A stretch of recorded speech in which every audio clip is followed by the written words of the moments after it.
Welcome to the Average Australian Podcast. Oh, what a fabulous volley from Tim Cahill! You will not see a better goal than that at the World Cup this season. Oh, Big great save again by It's a Swanson! huge save. Cahill!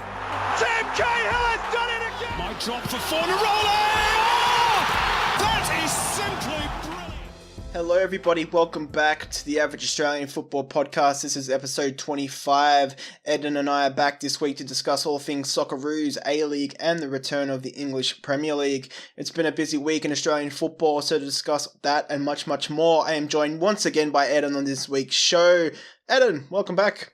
Hello, how are you, my friend? Not bad, not bad. How's your week been? Yeah, not too bad. Not too bad. Yourself? Oh, it's a little easier when there's international football during the midweek, I guess. Yeah, that's right. Plenty to talk about. Yeah, we'll go into the Socceroos games, but I guess the first thing I want to talk about is the tactics themselves. What do you make of the formation? There's been, big criticism, questions asked about Ange. He's not too happy about the questions. Do you have a problem with the tactics just, based on principle, the 3-4-1-2? It's pretty much the biggest talking point this week, isn't it? Do you think it should be? Everybody's, well, to an extent. For me, the results are still number one. What do you make of those? They're probably what we predicted, I think. A draw away and a win at home. Not entirely convincing. But yeah, look, it's been all about the tactics. And I think the main issue for a lot of people, probably not so much the formation, what it was, but just the fact that it was brought out before such a crucial game. Yeah. And to make such a change, heading into such an important away game, without any sort of build-up or anything like that, I think no friendlies that's what. Or anything. Yeah, and nowhere to trial it, and maybe they have been working on it for a long time behind closed doors and things like that, but I think that's what threw a lot of people off, because it just seemed like a risky maneuver. And Postecoglou, I understand what he's saying. He's saying we needed to adopt these tactics, but because these are the tactics that are going to take us forward and make us a threat in the World Cup and actually give us a chance. I understand, but geez, it's a huge call. And I think had we lost to Iraq, maybe things would be, the conversation might be a little bit different. There's two things I take from the game. I think, in my mind, I compare Iraq to the Iraq of old, where I think they're a hard team to beat. But you look at the group, right? They've lost 4 games of 6. Yeah. So I don't know if we should be drawing to them, even in a way where the pitch was bad, the atmosphere was pretty dull. Yeah. But yeah, the formation, I don't know if it's just the performance or the formation itself. We gave them lots of chances. I think part of the reason we did the 3 at the back is because, I don't know if we talked about this on the last podcast when the internationals our wing-backs were getting exposed over and over again. I guess Ange looked at it and said, well, our wing-backs are poor or injured, and the best way to do that is to play a bit more aggressive, to have the 3 centre-backs where there is the depth. But then, with that formation, you are depending on your wide players to defend. And our wide players, to be honest, like Troisi and such, they're not defenders. So, no. We're always going to get caught in the break. At home, you saw it work better because with, you're the home team, you expect more possession, the crowd gets behind you. But I really did question it in Iraq. I could understand at home, but I thought we needed to be a bit more defensive in Iraq to, snatch a goal and win. And I don't think we were mature enough to do that. And I think those 2 points lost could be really, really important. Yeah, well, and like you said, look, it's a tough game away to Iraq in Iran on a cow paddock. Yeah. That's a tough match, but at the same time, like you said, Iraq have only won 1 game. Yeah, you mentioned it last week. They're a new team. They're young. They're a young team, and like you said, we probably should be beating them, but at the same time, we probably should be taking a different approach. And look, I think the fact that Postecoglou reacted the way he did this week, I don't know. I don't know if that he's feeling the pressure or he is just genuinely frustrated at people constantly questioning him and all these sorts of things. But To be fair, when he came in and, we won the Asian Cup and he turned the team around, he was getting the praise. Yeah. And he's got to be prepared to cop the criticism when it comes. And well, he's been judged against his own success, right? That's right. Yeah. And he wants to set the standard. And, we're still in a precarious situation here where there's 3 games left. And we probably have to win all of them. And the thing is, we have to play still Japan and Saudi Arabia, the top 2 sides. Yeah, and Japan's away, which is a massive game. That's right. And you look at, the other teams, they go to a Thailand and they win. And we struggled there, and same with Iraq. They're the whipping boys, as are Thailand, but we haven't been getting the points. So the heat is on, and I think maybe Postecoglou's bristling a little bit at that. That people are questioning it, but I don't think it's the tactics. I think it's just the timing of it. And you look at some of the other changes. Why was Langerak in? For Matt Ryan, and Langerak was good, no doubt about it, but then you swap the keeper to bring Matt Ryan in. Matt Ryan should probably be the number 1 anyway. So you look at some of those selections as well, and you just question it, is Iraq away in a crucial game like this the time to be making these kind of changes? I don't think so. I guess the point is, how will Japan go against Iraq on June the 13th? We saw Saudi Arabia beat Iraq 1-0. Yeah. That was at home, so they're both on 16 points. We're stuck 13 worst goal difference. Yeah. Saudis and Japan play each other in the final game of the round. You look at it and you'd think Saudis would be the team that we have to hope stumble at some point. And, where do they do that? We do play them at home first, but then they play the UAE away.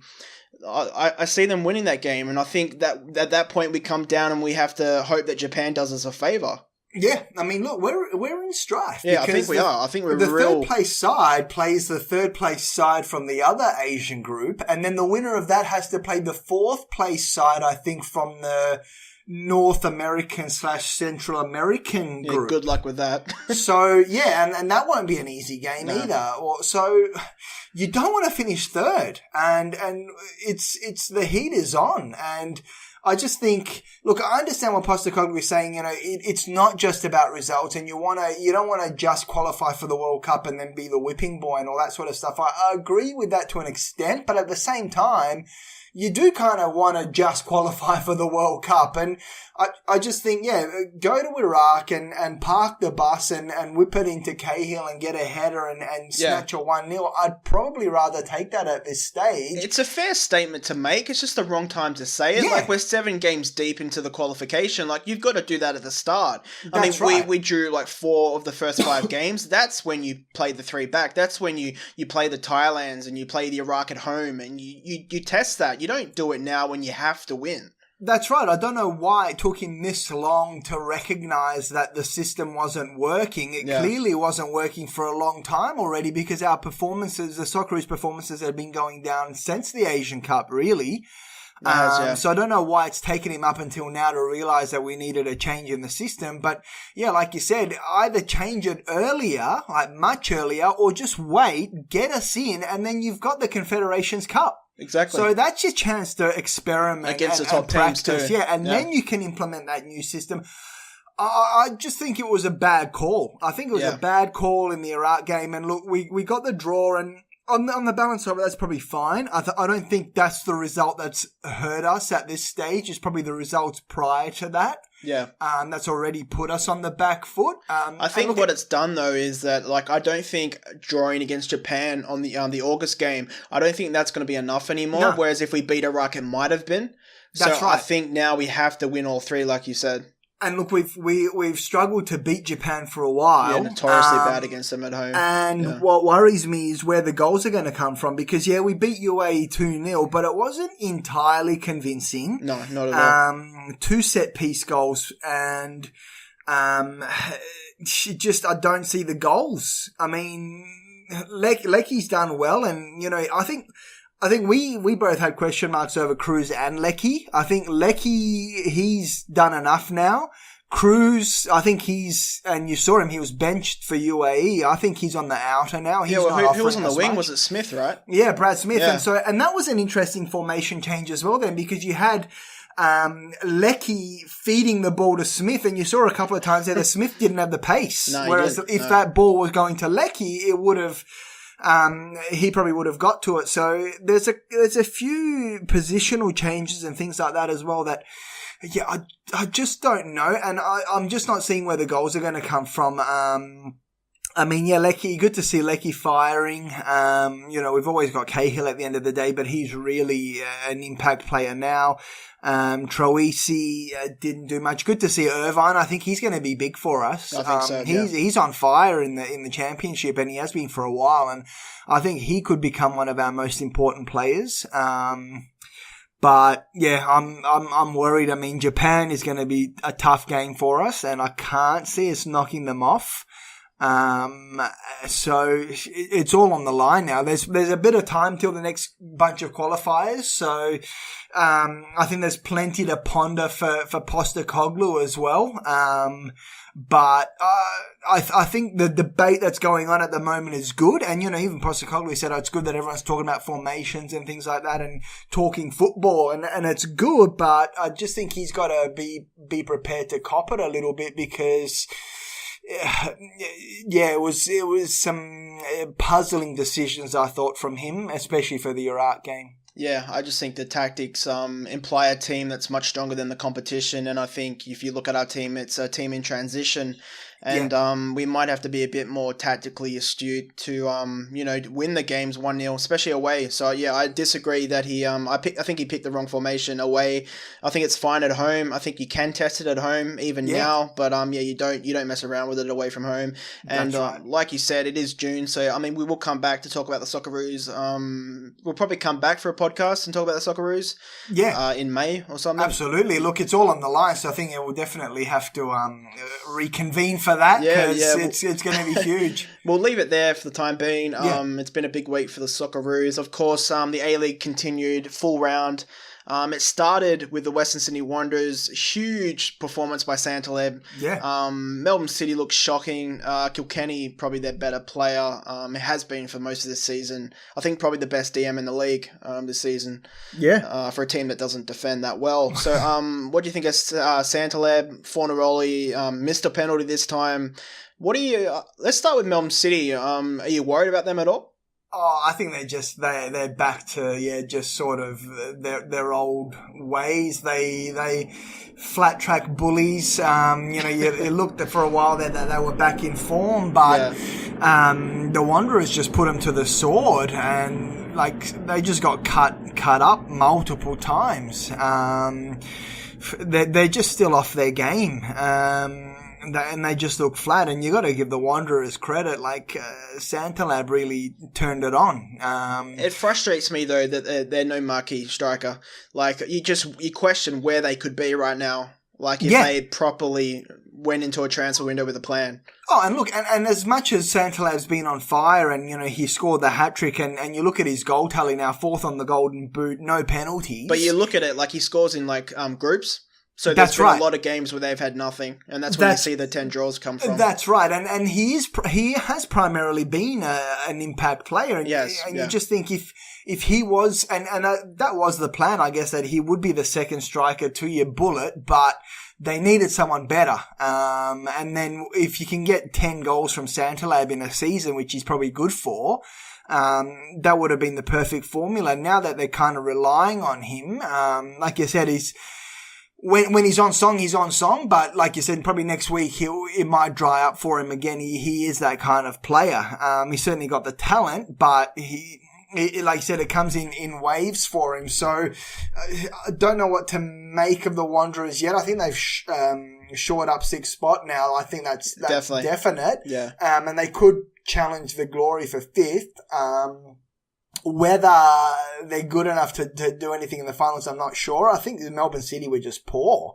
They just looked uninterested and flat, and just a story of what's been the second half of their season, really. That's why I think the form is such an important point of conversation, right? Because I think maybe we're even guilty of it a little bit, but definitely the media. Like, you look at teams and, like, I think, like, what we're saying, our memory, it's, like, perhaps, like, 4 or 5 weeks old, and you look how quickly the form changes in the A-League, right? Like, Perth Glory isn't the team they were 3 weeks ago. No. Western Sydney Wanderers aren't the team they were 3 weeks ago. Like, Melbourne City are neurotic. Like, you can't really compare with them. But these teams, like, in Australia seem to go through cycles very, very quickly. You don't see that in the EPL. Like, a team will be in good form for, like, 6 months, and then you see, like, the narrative change. Like, Leicester. Like, this seems a permanent change. Like, it's not like the A-League, like, where 3 weeks, from today, they're going to be down in the dumps again. Yeah. So, it's difficult to analyse the A-League in some ways, don't you think? It is, and look, I think a part of that is obviously just the level of quality. And there's just the 10 teams, I feel like. There's the 10 teams, there's the level of quality, obviously, from, and then obviously you've also got the salary cap and the small squads and things like that. And like you said, you look at the narrative of pretty much each side, and they've gone through that spell. Melbourne City were on fire at the start. All of a sudden, they're in the doldrums. Brisbane Roar had a good run for a while. Now they're kind of struggling. Look at Adelaide. Look at Adelaide. All of a sudden, they're back. Like Newcastle Jets, big example of that too. Newcastle Jets were hot for a while. That now they've fallen away big time. Like I said, every club's almost gone through that except for Sydney. Yeah. Sydney have just been consistent all season, and I think that's the story of the league, and that just shows that if you can string together a few performances, all of a sudden you're back in the game and things are looking good. And I mean, that's the criticism that people have of the finals, is that almost the whole season is almost a moot point because it just comes down to whoever's in form at the end of the season. It is, yeah. That's the point I was going to make. Like, what does it really mean? Like, Sydney have been the best team this season. That doesn't mean they're going to win the finals. No, and that could be the worst case scenario for them, is that they slip up in the grand final, and they could even just lose on penalties. Exactly. Yeah. And so they could essentially be undefeated for the whole season. If they didn't lose that one game, they could have been undefeated for the whole season, but they lose on penalties, and all of a sudden, they've achieved essentially nothing for the season.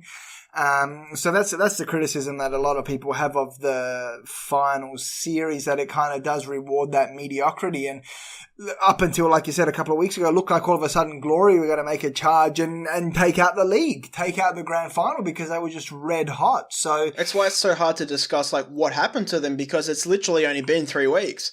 Yeah, like, that's right. Their front three have stopped working. Sydney shut them down brilliantly. Obviously a different class. You see that time and time again with Sydney. But, like, I mean, like, right now, I question whether Perth Glory are going to finish above Wanderers, and it just seems absurd to even talk about that, because, like, where they were, like, 2 weeks ago. Oh, look, I think they're... If we want to move on to the Glory game there against Sydney, we can bounce around. Yeah, they were flat, which was surprising at home because they had a good crowd. It was a big game. I mean, this is your chance here. You're taking on the league leaders, the champions in waiting. They just looked flat. They didn't take the game to them at all. The new Sydney signing just didn't have a good game. Goyen struggled. Yeah. They were, and I think their revival coincided a little bit with the rejuvenation of Williams. Yeah, and for him to be missing, I think that hurt them. And then, again, it's just all about Castro. And look, maybe we got a little bit carried away with the Glory bandwagon, because now that they've lost, you kind of look at it again and you go, well, what was their success built on? Just individual brilliance and individual performances again. Because they didn't tighten up defensively. No, that's right. And it was just about outscoring the opposition and Castro being on fire. They have the worst goal record in the league. Like 47 against is worse than anyone. 47 against. That's worse than Jets and worse than Mariners. Worse than, yeah, I mean, that's terrible. Can you win a final like that? Like, I don't think you can. Unless, obviously, if you outscore the opposition, you can. Yeah. But it just seems like it's too much on Castro. And if they shut him down or he has an off game, it's all over. Keogh he's been disappointing. He's been disappointing, and Taggart, I think Taggart is a finisher, but he's not a creator. Keogh might still be able to bag a goal out of nothing, whereas I don't think Taggart can. I think he's been a lethal finisher, but unless he's getting good service, he's not going to do much. So, talk about bagging a goal out of nothing. McLaren's goal. Yeah, wow. Wow. Yeah, great goal. But I think, it was interesting to see that he came into still some criticism there from the commentators pretty much saying, well, apart from that goal, he actually didn't do anything in that match. And for a Socceroos side that's almost crying out for an out-and-out striker. He doesn't get a look in. Well, and it's by his own demise because he's been struggling. He has been struggling, and yeah, it was a brilliant goal, but in the context of the entire match, he didn't really do much. That was an interesting game as well. You saw Kevin Muscat seething there after the match about the international break, looking for someone to punch. Yeah, pretty much. Follow tradition of the A-League, violence. Well, look, Ross Aloisi was banned, so we couldn't get a punch up. But, I mean, fair enough to him. They were missing a bunch of stars there, but that was just horrible defending for that goal. And, look, you can't...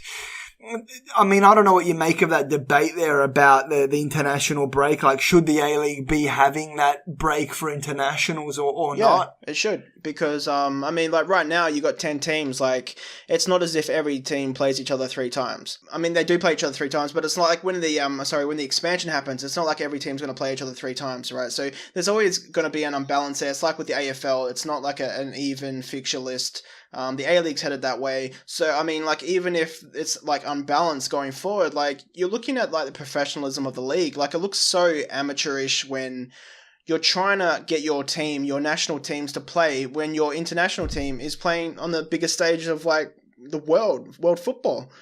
And I think you've got to accommodate the national team. Even if you don't look at the A-League, you've got to look at the national team because those players are like going in the games fatigued. They're traveling to like Iraq, to UAE. It's not short distances. Like this is like halfway across the world. And then you ask them to come back and they're playing in the league and they're getting injured and they're not getting the right performance for either the national team or the international. I mean, for the club team, and it just needs to change. Like, even if it does imbalance the fixtures, like, something's got to change. Yeah, and look, and that's the thing, it just hurts as Muscat said, I think it hurts the integrity of the competition because, and it hurts the quality of the competition because you're seeing second string sides. Now, I think had Victory won, you probably wouldn't be hearing as much from Muscat. No, a lot of that was just rage from the fact that they lost. But he brings up another good point that it's just something that the league needs to sort out. And the problem with the A-League at the moment is they're scared of AFL and they're scared of rugby. And there's that feeling like, we got to play in the break that NRL and AFL have. And now that the AFL and NRL seasons are starting, we got to wrap our season up soon because after that, no one's going to watch our league. And if you want, if you have a good product, people will still watch it. They will, And part of having a good product is the fact that you've got all your best players playing week in, week out. And if you want to be able to sign more quality players, then you're going to have to let them go for internationals. And it's just this whole thing. So let's be honest too, right? Like the big teams in the A-League from Sydney and from Melbourne, they don't have huge supporter bases in like for the AFL. Like, Hawks get a lot of people, Collingwood do. But I mean, you look at Melbourne, the Demons, you look at like North Melbourne, you look at those teams, like the atmosphere, it's dead. The stadium's empty. That's right. Like the A-League can still pull 10,000. Yeah, well, and that's the thing, and that's the thing that people are saying. It's time for the A-League to stand on its own 2 feet, and if you back the competition, and if you back yourself and you make a good league with strong players and things like that, it's the product's going to speak for itself, and there's no need to be scared of other rival competitions and things like that. So if you need to have a week off, you need to have a week off. Like exactly. People will wait, but look. It's just another thing for the, here we go again, FFA rant time. I'll take it back to the A-League. I just want to touch back on Western Sydney Wanderers quickly. I think, like, with Adelaide's performance, we see Papa Diawara, his performances, how much impact he's had. That's why I'm so, like, happy to see Adelaide off the bottom of the ladder, because I think they're a team that has done what every A-League team should do. They went out, they got a foreign marquee striker, Guardiola, didn't pay off, fair enough. Yeah. Then they got rid of him, and then they've tried again. They've got Papa Diawara, and now he's worked, and you've seen the impact he's had. Yeah. And we talk about how quickly, like, 3 wins in a row can change an entire look on the season. They're only a point behind Newcastle. I mean, where Newcastle, we talked about top 5. Yeah. This was like 6 weeks ago. So, I mean, like, this is why I have such credit for Adelaide and why I always look down on, say, like, the Newcastle Jets, the Wanderers. Like, they haven't gone out and done what every A-League team should do. Get our marquee striker. Yeah. And I think this is why I praise Adelaide, because they've done everything they can right now to do the best that they can in the league. And I think Papa Diawara is a perfect example of what every A-League team should strive to do. Oh, look, and he's been phenomenal. Yes, I think we looked at those signings and we thought, they're not going to do much. It's too late in the season. Who are these guys? But he's been sensational. I think that's 4 in 3. Yep. And a brace, and they were classy goals. Like, they were good finishes. I mean, in the context of the A-League already, he's looking the goods. I think people are just wondering, like, why the hell didn't Adelaide get a proper striker before? I mean, don't get me wrong, they got Guardiola, but let's face it, he's young, he's unproven. I think they hoped that he would, turn it on, I guess. That's right, but yeah, I mean, that's what you can see where the mistake was for them, because obviously, by the looks of it, if they had a striker at the start of the season of the quality of a Diawara, they'd be right in the mix at the moment. I think so, because middle table at least. They look rejuvenated, and I think they need to do all they can now to hold on to him. I didn't even realise he's actually only 29. He's only 29. I mean, I would be signing him up for a couple of years at least at this rate. Look, and the question obviously is now going into next season, if they were to re-sign him, would he be able to deliver again? Because you see that happen sometimes, that players come in late like that in a side that's a bit flat, in a competition that's a bit flat, and they light it up. They're new, they're unknown. Yeah. Where that would go next season, you don't know. But at the moment, he's been on fire for them. And like you said, credit to them, they've turned it around. They've got themselves off the bottom of the ladder. And I think the only question for them now is whether Amor is going to stay or not. There's obviously been the stories that he's going to leave. I think he will still, personally. I think he will. Yeah. At the moment, they're still saying, look, it's up to him. And he hasn't made a decision yet. There's been some rumours floating around, I think, of another actually ex-teammate of his, also from La Liga, that they've rumoured, but Adelaide have denied it. Okay. So it's going to be interesting to see what's going to happen there. But yeah, like I said, credit to Adelaide United, they actually turned things around. Whereas, like you said, some of the other teams have probably just kind of fallen off. They coasted, yeah. Yeah, especially like the Newcastle Jets. They started rebuilding for next season, but they've kind of really let the balls drop this season. And the Mariners as well. Like, the Mariners are still all right, but that was just an impressive performance from Adelaide, I thought. 3 goals, and the ones from Diawara were just classy. Yeah, they thoroughly deserved their victory. I question they might actually do Perth as well this week, but we'll talk about that quickly. Yeah. Just any final words on like the Wellington-Newcastle game? Like I said last week, Newcastle have mentally gone on holiday. I can't see them picking up another point this season, to be honest. I think they've checked out. And Wellington, for all their good work, finally their marquee, their target players, the Barbarouses and such, they switch it on, but I'm not sure what for, because with the Wanderers win 5 points away, it's probably too much, too little. Yeah, too little, too late for the Phoenix. I mean, definitely an impressive performance. I think they had the luxury that Barbarouses didn't get picked for the All Whites, and maybe that spurned him on to lift a little bit and prove himself, because he should be in the All Whites.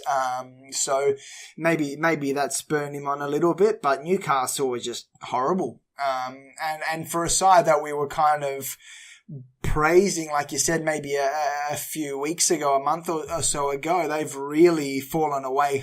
If you look at that form ladder now, they're last 4 losses and 2 draws in their last 6, including 3 losses in a row. All that goodwill's gone. Yeah. Yeah. Yeah. I mean, it was really looking good for them for a while there, and people thought, they're turning it around. Plus, they're building for next season. If they can finish the season on a positive note, it's going to be all good for them next year. Yeah, momentum. It's just so hard to get, easy to break, and like they go into next season with not much to look forward to. No, and look, that makes things difficult when you're trying to rebuild. And I think maybe, once again, you got to question the manager now and his position, because if this is the end to the season, then, now might be the end of the season might be the time to cut him loose. He looks frustrated. He's like come out and said to the players that they're lacking their application. Like they're not putting it in. Yeah. Look, and either that's, look, you can criticize the players, but once the manager starts criticizing the players, it's a slippery slope. And at the end of the day, like you said, the manager's going to go, not the players, although there probably will be a clean out at the Jets, but possibly, yeah. They're in a bit of strife, I think, now. Yeah, tough last 3 games for the Jets. It'll be interesting to see how they go. Let's go on to the next round, the Friday night game, as I just mentioned, Adelaide United versus Perth Glory in Adelaide. This game couldn't be any different between the two teams in their form. I think with Papa Diawara, Perth Glory can't defend. I think this is set up for him to score another brace. The question is whether Perth Glory can outscore him. So it's Perth Glory versus Diawara. It is, essentially. Yeah, who's going to win? Diawara or Perth Glory? Diawara's going to score a hat-trick and Glory are going to score 2. So Diawara 3, Glory 2. Now, look, I think this could go Adelaide United's way. They're resurgent all of a sudden. Yeah.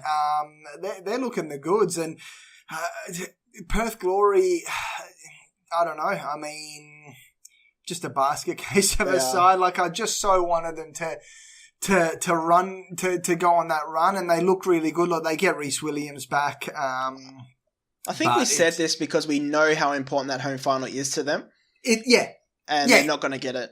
Well, and look, and I think the Sydney just showed, look, at the end of the day, Sydney, they travelled to Perth and they whipped them like that. That's a statement from Sydney at the end of the day. So I think Glory, they still need that home final, because if they do come up against a Melbourne City or a Wanderers or something like that, I think they should get the points in that home final. But once you come up against a Melbourne Victory or Sydney FC, it's a different story. And this is a tough game for the Glory now. Adelaide United are resurgent, and I think the crowd will be on board, and the players are kind of lifting. And look, at the end of the day, they don't have much to play for in terms of the league, but they still want to be informed because they've still got ACL. And I think just some of these new recruits have kind of rejuvenated the side. So I might just go with Adelaide United in this one, sorry to say. Yeah, I think it's going to be a crazy scoreline. I think it'll be like a 4-3, like a 3-3 or something. I think Adelaide will win, and it'll be a high-scoring game. But yeah, this could be an anything game. It could be. Said, this could be madness. It could be an absolute 5-0, but I think it's both teams will score, and it'll be a shootout. And given the form of Adelaide United, and they've got, like you said, the mood around the club is so positive because of the new signings. Adelaide should win, I think.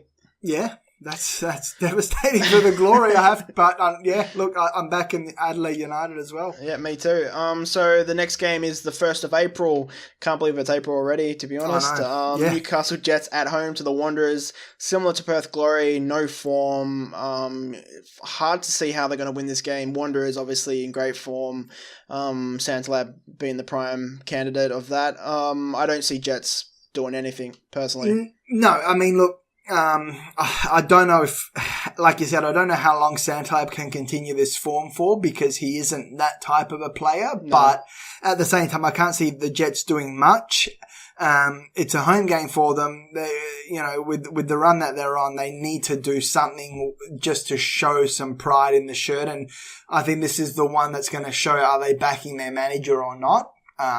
If you see a poor performance from here, I think that's pretty much the writing on the wall for Mark Jones. I'm going to tip the Wanderers in a narrow win. I don't think they're going to replicate their goal feast in this one, but I think they will get over the line on the Jets here, I think. Yeah, I think worst case for the Wanderers would be like a scoreless draw. I don't think the Jets will score, so I think the worst Wanderers will pick up a point. But I do think they'll win, probably at 1-0, and we'll see Santalab a bit quieter. But yeah, they should have enough to get over the line against the Newcastle that have pretty much given this season up. I think so, yeah. Match of the round for me, Sydney FC versus Melbourne City. Obviously that depends on what Melbourne City turn up. With internationals, the players should be back, should be fit. Had 2 training sessions. So, do we see a different Melbourne City? And Sydney FC obviously chasing the point record. They should get it, to be honest. So I'm tipping Sydney. It's in Sydney. It should be pretty comfortable as well, I think. I would have thought so. Look, Melbourne City just they've disappointed again. They just didn't put up a fight against the Wanderers, I thought. And Sydney are just on fire still. They're just steamrolling sides at the moment. Like, and you saw against the Glory again. Like, the Glory were flat, but I think a lot of that is just the way that Sydney line up, and they stop you from playing and they shut you down, and you really need to do something different to get past them or to create something. And I think, the Glory probably lacked that. Whereas, look, Melbourne City do have that X factor to be able to do something against Sydney. But I just think they have the same sort of defense, though. Like, they've got Kilkenny, who does well, but, like, their defense is no better than Perth Glory's. No, that's right. That's right. They get cut open a lot, especially with coming up against someone like a Ninkovic who can thread that pass and split open a defense. It sounds like he's leaving, too. Did you hear his comments? Yeah, look, you can't blame him because I think, he's talking about maybe going back home, but I think also there might be one final payday for him somewhere in Asia or the Middle East. And look, unless Sydney can really make him a marquee and give him some big money, this might be China money.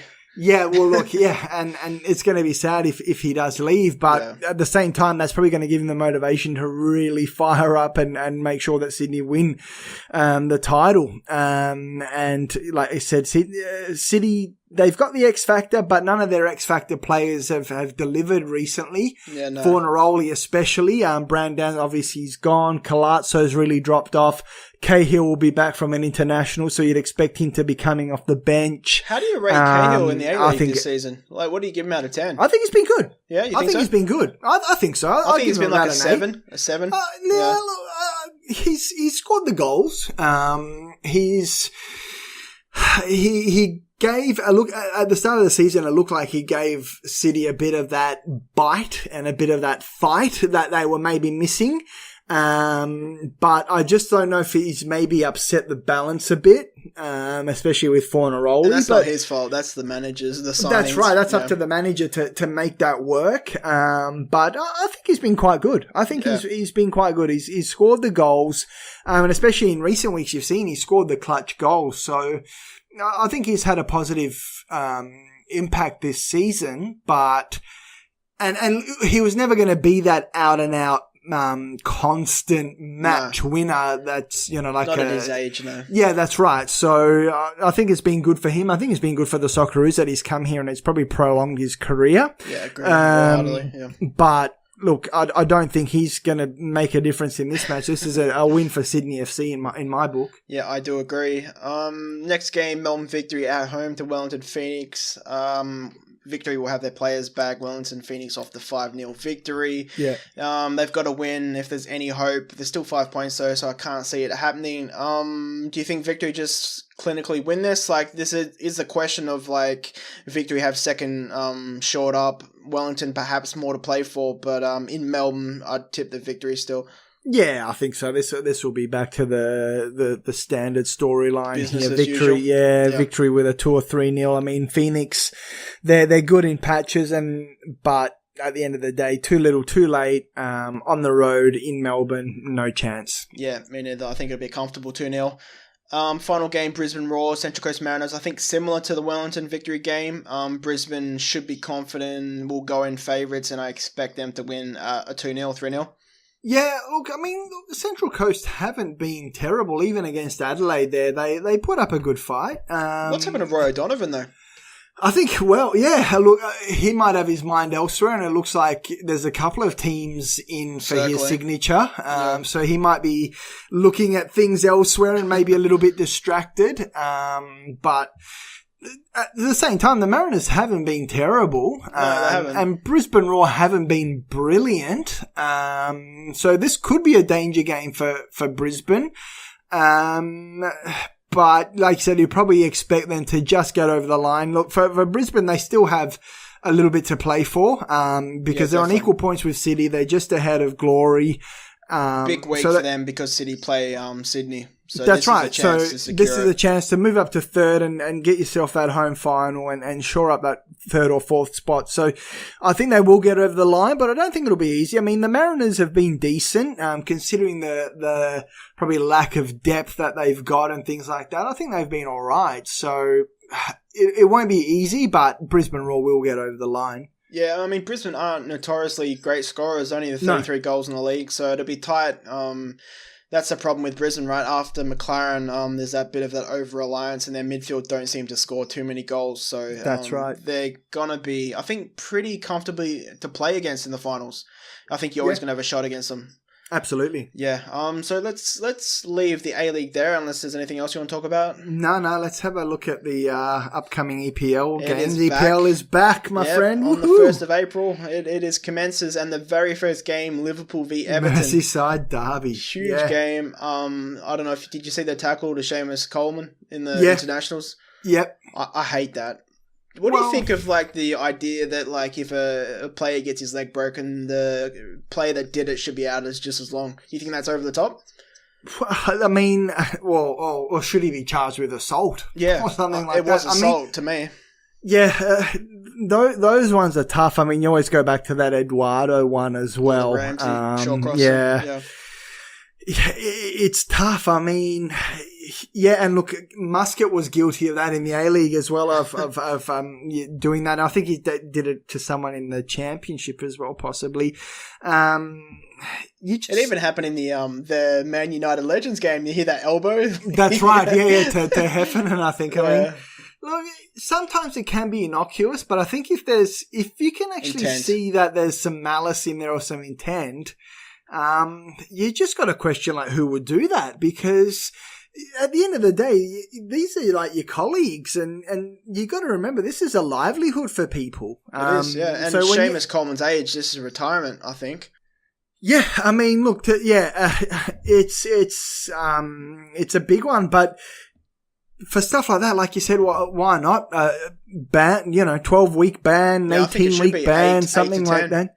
Yeah, I mean, there's just no need for that. No. And it's just unprofessional, I think, and it's just disrespectful to your colleagues. I mean, how would you like it if, obviously, that was players always get rolled up when they cop a harsh tackle. So, I think because it's the international, there's no threat of being punished.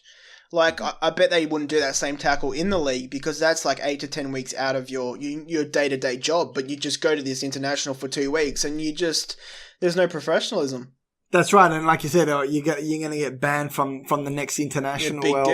Big deal at the end of the day. As long as you're still getting your $100,000 a week for your club or whatever, then exactly that's all that matters. So yeah, and look, and maybe that's another thing as well that you can look at, is that bans in internationals maybe carry some weight in the league or something like that for these kind of things, because like you say, you can't just go to an international, and what happens if it is that the player that you're coming up against in this international, you'll be coming up against in the league the next week. Yeah, well, with Wales and you decide to take Ireland, him out. They are heavy in the EPL, right? So, I mean, the players were competing clubs, and he just went at him That's right. And look, not only that, but now the way the leagues are, it could be England versus Italy, and you could still be coming up against that player the next week in your league or whatever. Do you know what I mean? So,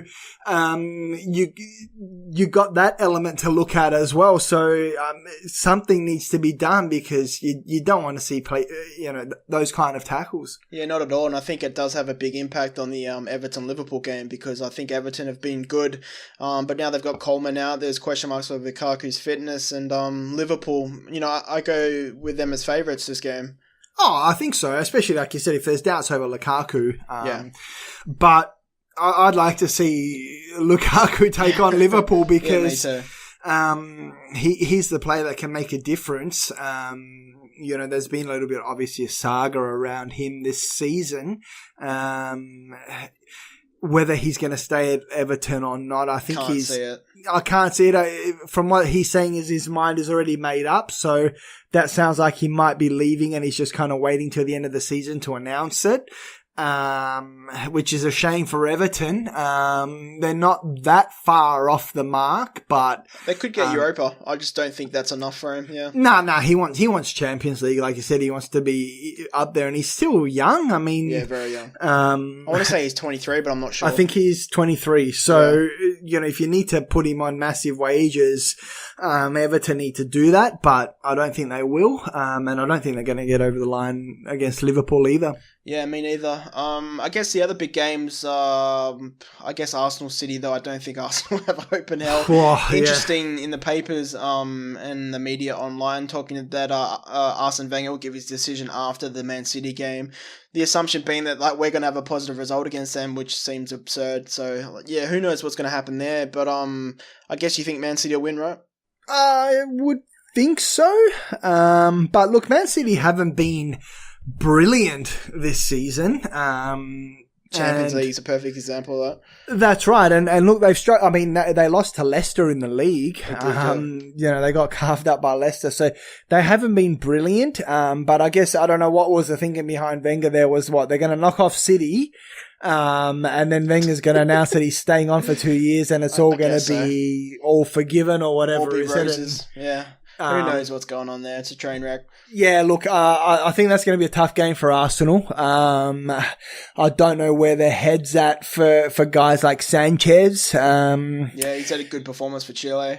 That's right. He's in a little bit of form. It was interesting to see some positive comments from Ozil, kind of pretty much like really backing Wenger. I think the difference between Mesut and Alexis is Mesut really loves London, like living there.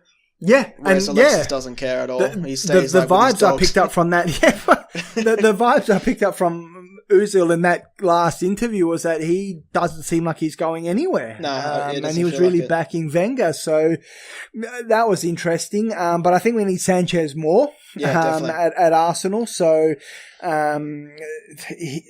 tough game for them. I think Man City will knock them off. To be quite frank. Yeah, me too. I think elsewhere in the league, I think Chelsea will beat Palace. Palace having a nightmare. I think they're going to get relegated, to be honest. Yeah, you think so. United should beat West Brom, even though they beat Arsenal. And then you've got Spurs playing Burnley, should win for them. So, I mean, the top teams will win. So the big games for me are Arsenal, Man City, and the Liverpool Everton. Anything else, English Premier League, you want to...